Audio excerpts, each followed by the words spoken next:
Yo, I'm back, and yes, it's another early bird product, and it's the Turnstone RDA. This isn't the just released Turnstone RS, this is the original one. I have been sat on this video needing to do this voiceover part for quite some time now, but I've been busy doing other things. If you know, you know. If you don't, you're missing out. But let's have a look at the Turnstone anyway. So going through the packaging now, you get your extras. And with all early bird products, you get a little message from them regarding the product. And the usual highly detailed instructions from early bird as well. But dual coil RDA, one of the simplest types of devices to use, one of the simplest types of atomizers to use as an RDA. So most of us won't need any help from those instructions.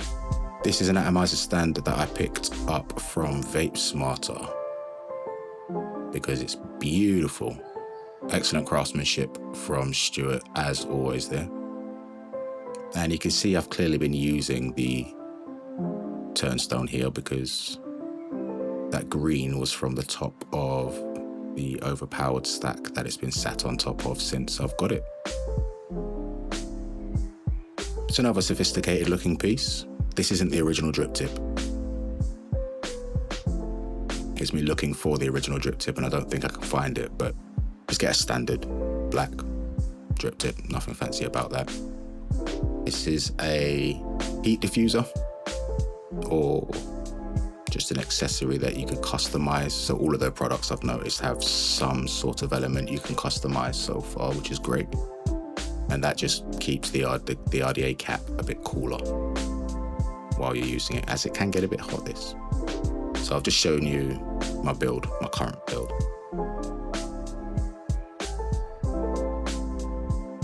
Just trying to take it fully apart and everything sort of just locks into place or twists into place, so I just had to untwist it there. This is your inner chamber. So I think with every single early bird atomizer now, there is an inner chamber, and then you've got your outer cap or outer sleeve, whatever you want to call it. So this inner chamber does have to go in a specific position, so it lines up with the airflow nicely. And as you spin the outer cap, top cap, whatever you want to call it, it will close off those airflow holes. And then your airflow will travel through the outer cap and then through the inner cap. So you could say it's twice diffused almost, the airflow there.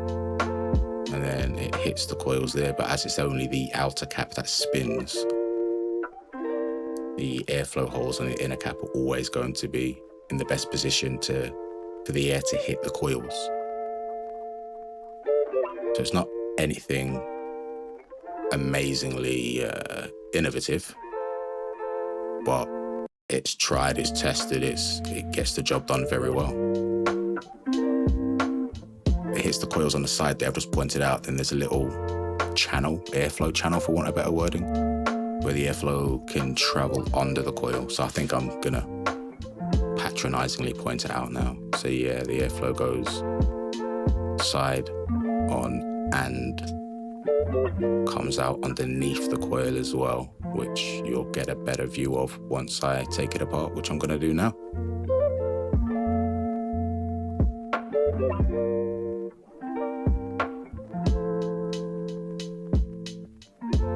So yeah, I was using, he calls them his Voltron coils, just series coils from Lewis at CNUT Coils, and they were brilliant in this.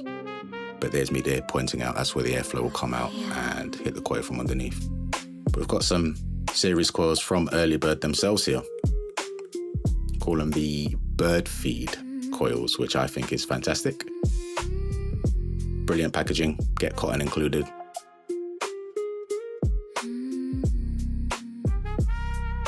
Perfectly made coils, as you would expect. I do believe the cotton that it comes with is Cloud 9 cotton. That's what I was told. I assumed it was cotton bacon, but I was told that the cotton it comes with is Cloud 9, but I'm not entirely sure, to be honest with you. I'll be honest with you, it's been such a long time since I recorded this. I can't remember what I settled on with the coil leg length, so let's find out. I'll just cut them down to 6mm now.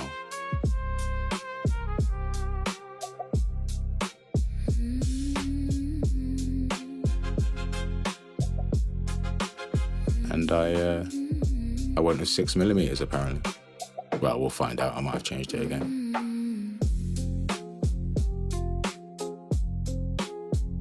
4mm inner diameter, or sorry, 4mm outer diameter rod, because they're 4mm inner diameter coils.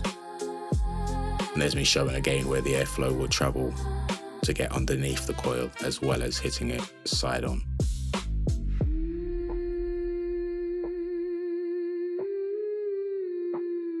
So yeah, it just looks like I settled on 6mm. I've been using this RDA for a few weeks at least since recording this video, so it works for me, but whether or not that's the optimal length of the coil legs, I'm not too sure. I think I went with 6mm on both sets of coils that I've used in this RDA, and it's always worked fine for me. If you know better, let me know. I'm always looking for a little bit better of an experience, or a lot better, to be fair.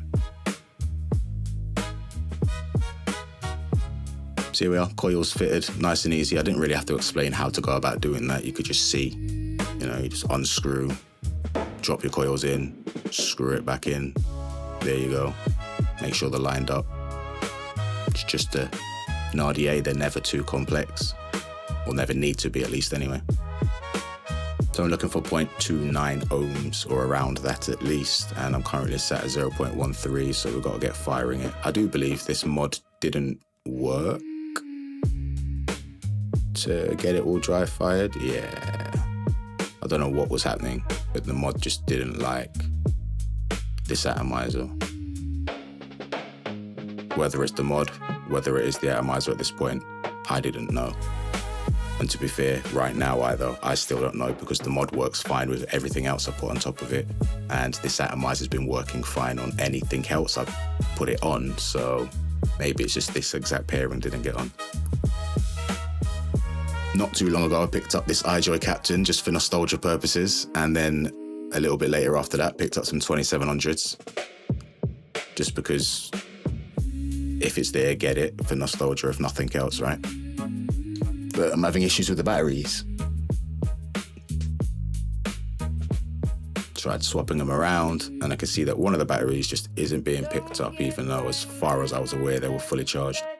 So then we settled on the iPower, the triple battery iPower. But the screen is very dim on this, so I've had to turn the lights off. I got this from Hanky. My guy, Hanky Panky. Yes, Steve. So thank you very much for gifting that. It's come in handy prior, but now you can see how it's coming handy. So thank you very much again, mate.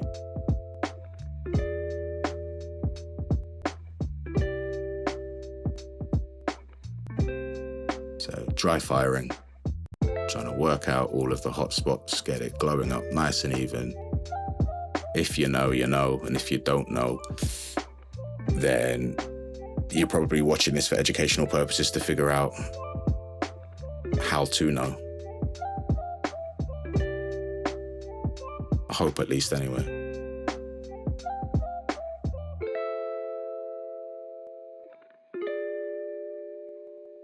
I'm a strummer. I'm not much of a pincher when it comes to working out the hot spots of the coils. And because these are meter coils, I'm going to take a bit longer than I usually would. But I noticed that the coils are a little bit bowed, just a little bit bowed there. So what I like to do is pinch them, glow them, and then let them cool down, all whilst I'm pinching them closed.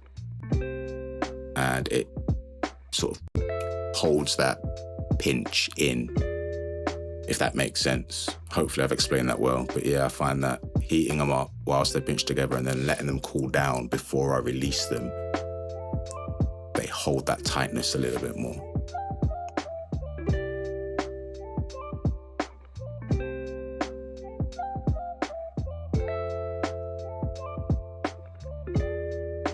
So we're glowing evenly, no hot spots. Always have a look around, check the underside of the coils just to be sure as well, as they're not as easily viewable as the top side of the coil.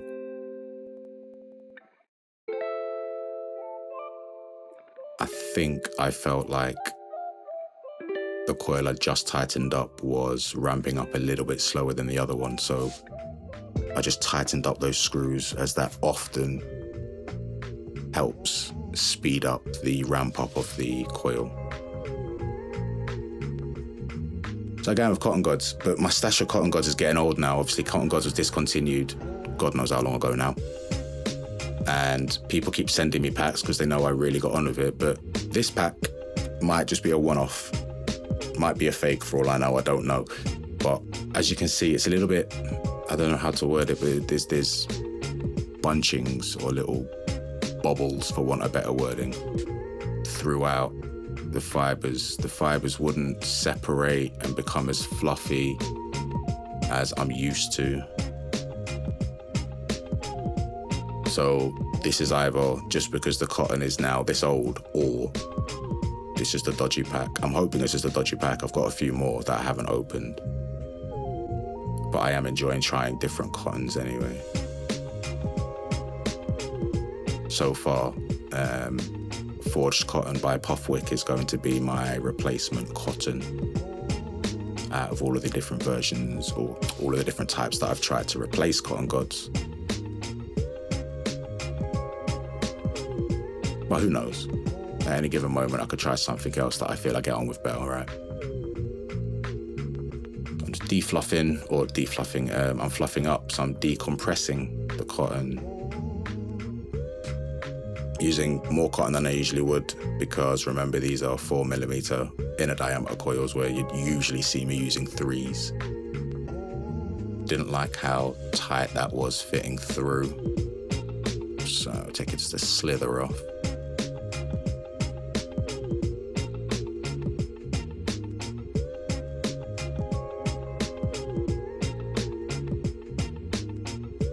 And we go again.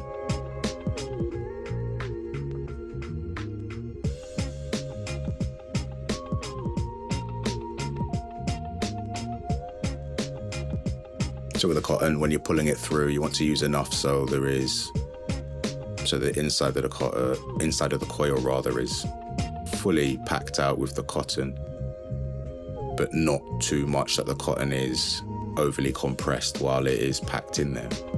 So I like to put enough in so when I'm pulling the cotton through, it ever so slightly sways the coil to one side rather than moves the cotton so much that the cotton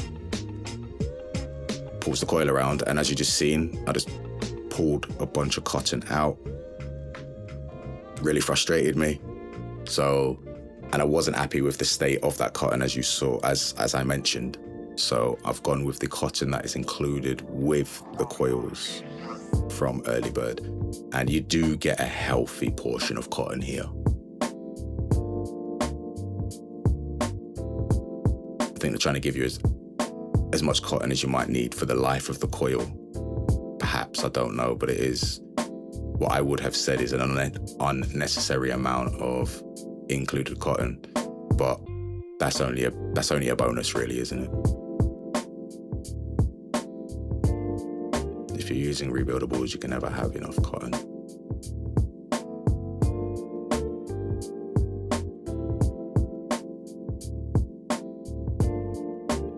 Trying to be less wasteful this time.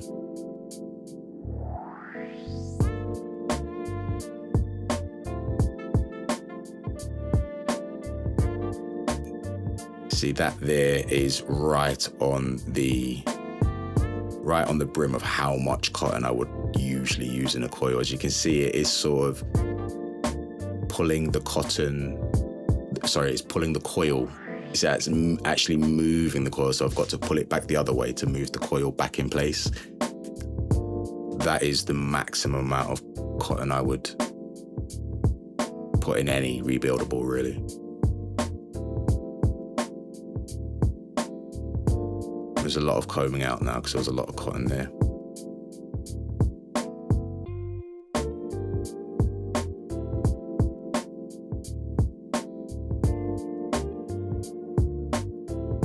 To hold the scissors at an angle, so the underside of the cotton is being cut a little bit shorter than the overside, just because that part of the wick has less distance to travel to get into the cotton well there.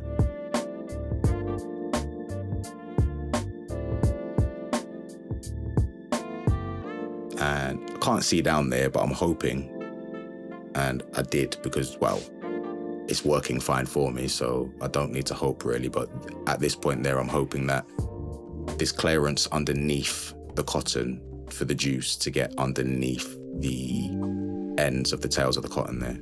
Not a lot, but enough just to get a bit of flow underneath. You never want the cotton to be packed and bunched up on the floor of the well of where the cotton is going to sit. I don't anyway. That's how long ago this was. I have finished that bottle of Ginger Rogers from Flavor Craver. Just a buttery, gingery, biscuity, just goodness. It's not offensive ginger either. It is a nice soft ginger. Slap it all back together. Coming out at 0.28 ohms, which is where it needed to be at. And boom. So, if not for me messing up the wicking there, it's a very, very, very simple RDA, but most RDAs are.